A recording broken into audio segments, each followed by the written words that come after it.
we have a great talk now. At the same time, by the way, there's another talk in Wadi Rum Hall that's about SaaS subscriptions, if that's something you're interested in.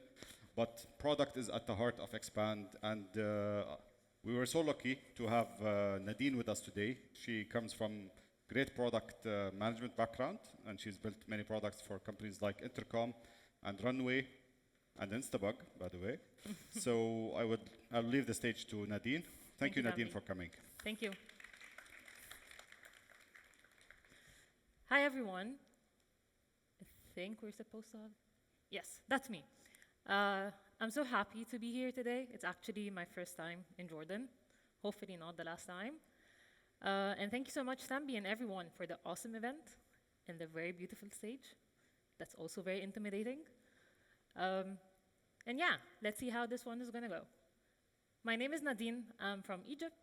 I'm born and raised in Alexandria, and I'm currently living in the busy city of Cairo.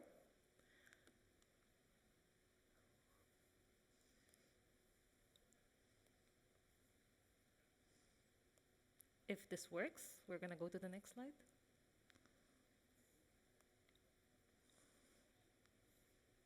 It's not working.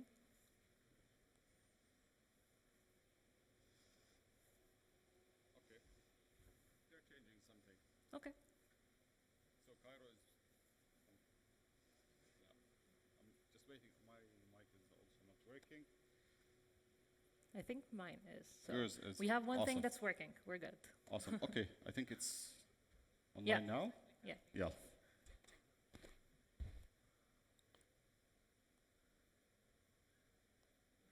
Ooh, I see. It's in reverse. The next takes to the previous slide, and the back takes to the next slide.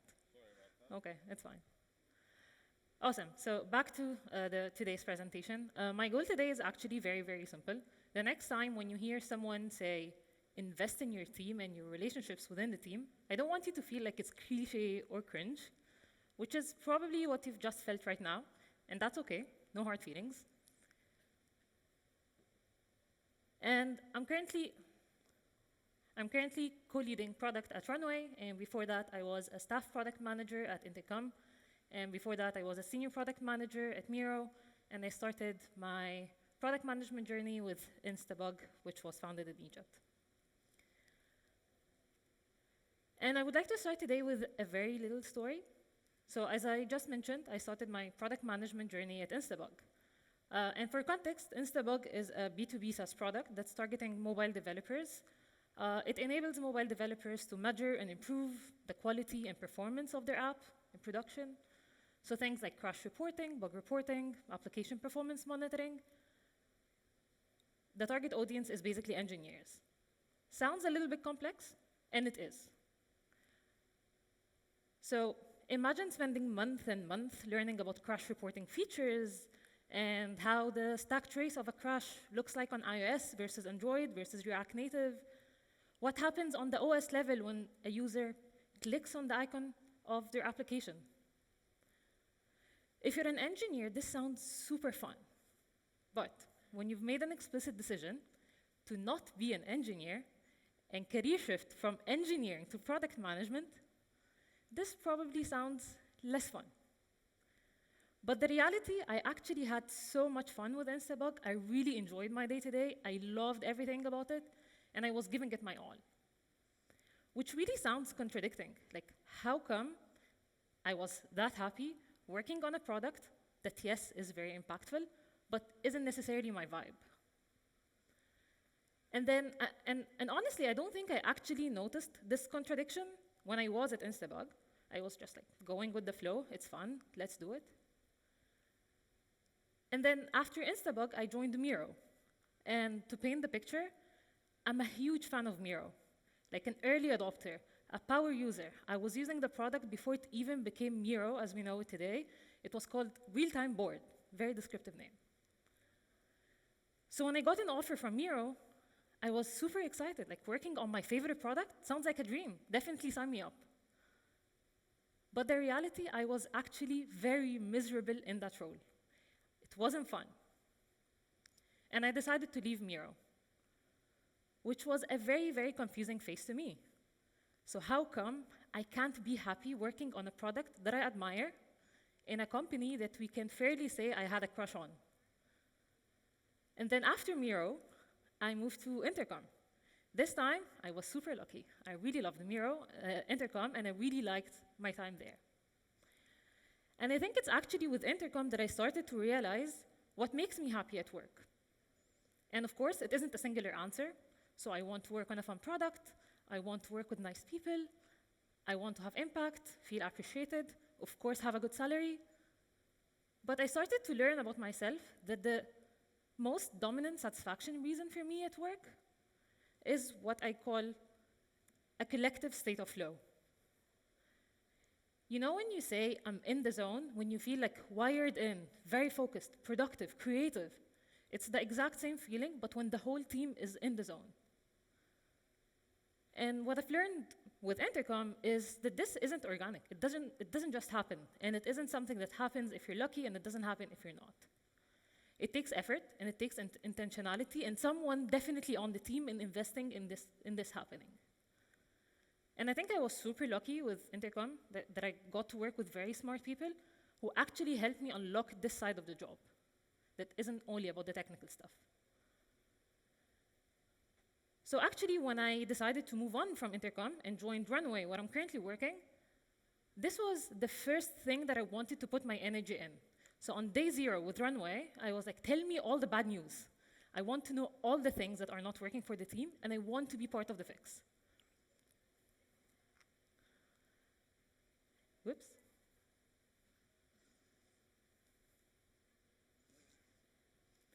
And if you actually allow me to be vulnerable for a moment, I actually think the people and the team aspect is the hardest aspect of building successful products. You could assemble the best people across all disciplines, engineering, product, design, marketing, you name it, and still struggle if you don't have a strong team with strong dynamics and habits. And it was also career changing. Like, it could be career changing for everyone. You've probably heard the term force multiplier before. It's usually referred to those people who join a team and then the team trajectory changes, and somehow they figure out a way to get the best out of everyone around them. And it's really, really hard to replicate those people. We always say in the business context, everyone is dispensable, but I actually think those people are the exception. They are not dispensable. And regardless of your role, if you're an engineer, if you're a product manager, if you're in marketing, as long as you work within a team, you can play this role. And it's truly a game changer for the team, but also for your career. Okay, all sounds so fun and exciting. I got you motivated. Now what do we do? And there are a couple of high-level points that I would like to highlight here. And the first one is actually going to sound too simplistic, but I truly believe in it, that it's a mindset shift. It was for me. My mindset in Miro when I was miserable was completely different than my mindset when I was in Intercom. So instead of feeling that the team-related problems or the people problems is something that's pulling you back, dragging you down, causing you a lot of troubles, you start to think of them as actually opportunities to push the team forward, an opportunity for you, very selfishly, to have double or quadruple the impact within the team. So you start to lean into those problems rather than fight against those problems. And don't get me wrong, there are still days where I feel extremely frustrated at my team, and I feel like I want to bang my head against the wall due to people problems. So it isn't always green and butterflies. The second point that I would like to highlight before we jump into some detailed examples is approaching those problems as product and customer problems. We've learned so much about how to tackle customer-related problems or product-related problems, and we've built a lot of frameworks and knowledge around that. And I actually think we can transfer and benefit from this knowledge in different domains, like building teams. So the same thing as building a good product, you need to start by observing what's happening around you, observing what's actually negatively impacting the team. Follow your curiosity, talk to multiple people, start to frame the problem that's impacting your team. Make sure that you have an opinion on which one of the 100 problems is the highest leverage problem to tackle for the team. You start to think of solutions. You try one out. It doesn't work. You try another one. You iterate, etc., etc. So now how can this look like in practice? And I honestly really don't want to stand here today and tell you if you follow this one framework, if you do this exercise, your team's impact is going to skyrocket, because I know that the on-ground reality is way more nuanced than this. So instead, I would like to walk you through a few examples that I personally lived, and I wouldn't assume that you can like copy and paste the same examples or approaches into your team. Probably it's not going to work, but maybe it could sparkle some ideas, or maybe a version of the same solution can work for your team.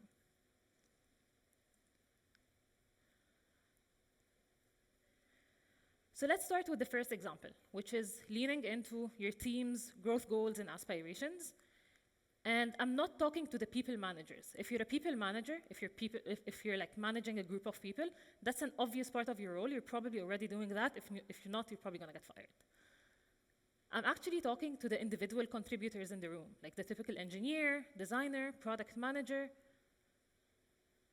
And the first question is, why should you care? Why should you care about like your teammates' career goals and aspirations? And the answer is very simple. We're all human beings. We're not entirely selfless. And we care more when there are personal benefits. That's the reality of the world. So by tuning into your like teammates and colleagues' career goals and aspirations, you're giving them a reason to give a shit about work. When you start to manage to align the opportunities and like the things that your team is working on, not only with the goals and objectives of the team, but also the goals and objectives of the people within the team, the incentives are aligned. So you're giving everyone in the team compelling reasons to give their best effort, because they are growing within that team. And how this could look like in reality is actually going to be different from one company to the other, or from one team to the other. So I will start with an example from Intercom. At Intercom, we had very clear career ladder for all the different disciplines, for engineers, PMs, designers, all the different levels of the job. What are the expectations? And definitely, as a product manager, I had to learn about mine, because this is how I can get promoted. But it was also very transformative for me to start to learn about the engineering career ladder and the designer's career ladder, and start to understand like where everyone on my team is on that ladder, what are the things that they need to do to go to the next step. And it actually triggered a lot of very fun discussions within the team. Now everyone knows like the career goals of each one, what are the things that they're focusing on for the next 3 months, how can we help each other. But also, like having discussions with the engineering manager, who's managing all the engineers on the team, was very useful. And like getting to know her perspective on how she wants to stretch the team, how she wants to like push everyone forward, what are the areas that you want to stress on for everyone. So when the time comes for us to start to plan for the next cycle or for the next quarter, the next phase of work, it was super easy for the two of us to start to come up with ways not only to achieve the team goals, because that's the P1, of course, but also achieve them in a way that stretches everyone in the team.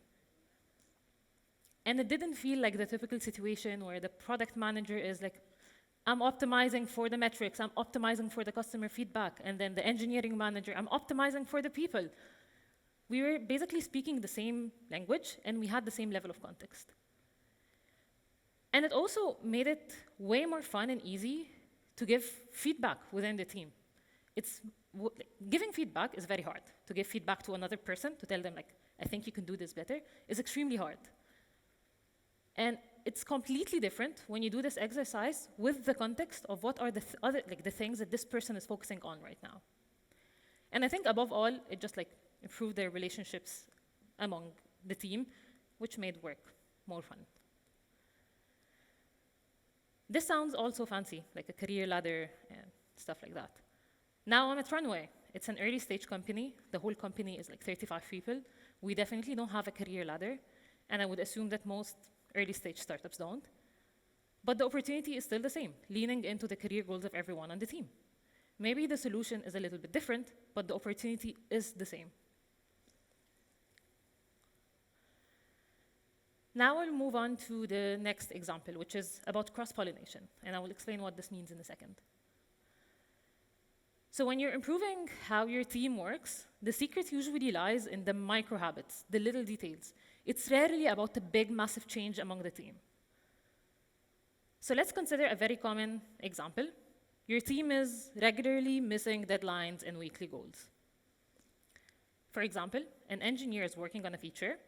They spend a week or two putting all their best effort, and then they start to ask for feedback from other engineers and the designer. And this is when everyone starts to realize that we're actually not aligned on the thing that we're building to begin with. A lot of feedback, a lot of back and forth.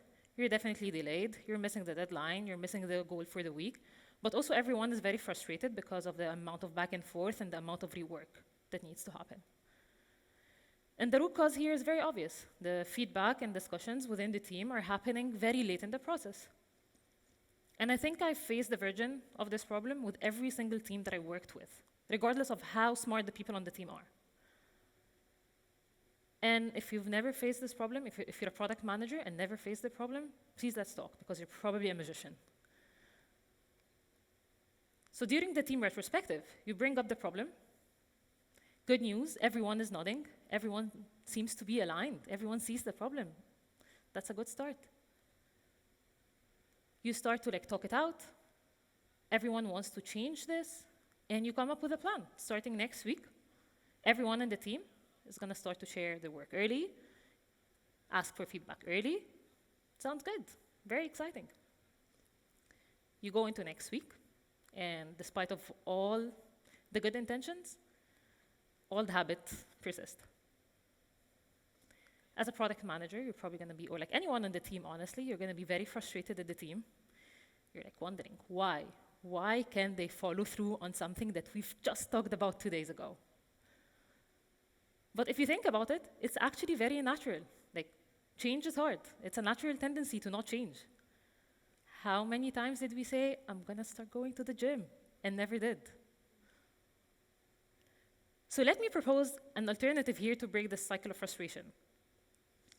So you start by identifying one person who's maybe already inclined into this behavior, or the one person that you feel like is most likely to succeed or like lean into the behavior that you're trying to get within the team.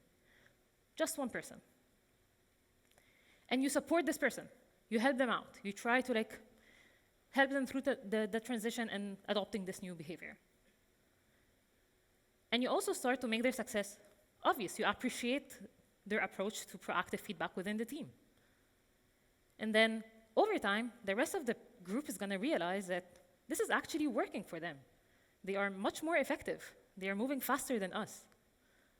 And this is when it becomes more compelling for everyone to start to adopt this behavior. So what we've done here is cross-pollination. Just focus on one person. And instead of just talking about the problem and trying to come up with a gigantic process and squeezing in a review meeting midweek and another one by the end of the week, and try to find a way that magically solves the problem for everyone in the team, we just started by one person. We double down on one person who's most likely to succeed, and then lean on their success to motivate other people to pick up the same behavior.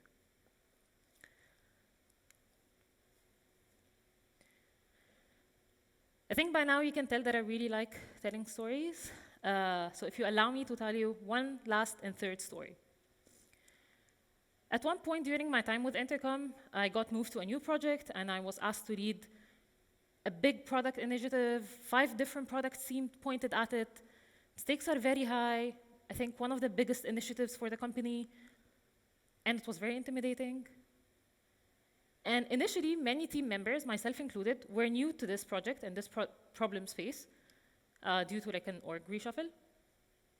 So naturally, like the level of context and customer understanding and problem understanding within the team was very low.